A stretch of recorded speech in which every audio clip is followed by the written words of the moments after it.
Ya, siapa di sini kalau malu langsung ketahuan gara-gara pipinya merah? Bisa gara-gara kejadian yang malu-maluin, dipuji, atau karena habis ngeliat si dia? Tapi sama kayak pertanyaan teman-teman Sasa dan Kobi yang lain, kenapa bisa?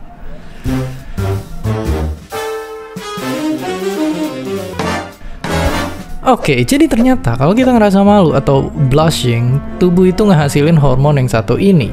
Nah, hormon ini juga bikin pembuluh darah jadi melebar, termasuk yang ada di wajah. Makanya muka jadi memerah. Belum lagi pembuluh darah di pipi kita tuh lebih lebar, lebih dekat sama permukaan kulit, dan lebih banyak jumlahnya. Makanya jadi lebih gampang banget buat blushing. Oke, tapi apa fungsinya? Sebenarnya kenapa juga kita harus blushing? Ternyata kita blushing biar orang lain percaya sama kita. Ya, pipi yang merah nggak bisa ditahan-tahan, nggak kayak ekspresi lain yang bisa diatur. Blushing itu refleks, sama kayak detak jantung atau pupil yang melebar kalau kita lagi tertarik sama sesuatu. Aktor bisa pura-pura nangis atau ketawa, tapi nggak bisa pura-pura ngeblush. Karena itu, blushing tuh bisa ngasih sinyal kalau kita itu jujur.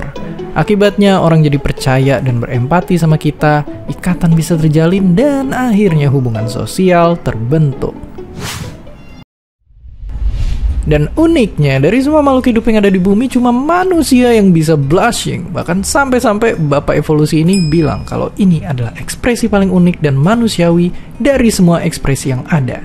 Tapi emang segala yang berlebihan itu juga nggak baik, dan blushing bisa juga berlebihan. Nama kondisinya adalah idiopathic craniofacial erythema. Seperti biasa, terima kasih Google Translate. Para pengidapnya ini bisa blushing kapan aja tanpa pemicu yang jelas. Lagi jajan, pipi merah. Lagi ngobrol, pipi merah. Bahkan nggak sengaja tatap-tatapan sama orang asing aja bisa bikin pipi merah. Jadi bisa aja doi kalian pipinya memerah, bukan karena balik suka, tapi punya kondisi ini. Oke, tapi gimana cara buat ngatasin rasa malu? Pertama, ingat kalau semua orang pasti pernah malu. Kedua, tarik napas dalam-dalam buat nenangin diri. Dan yang paling penting, terima aja kalau muka merah itu tanda kita masih punya perasaan. Mungkin mendingan pipi merah dibanding gak punya malu sama sekali. Dan seperti biasa, terima kasih.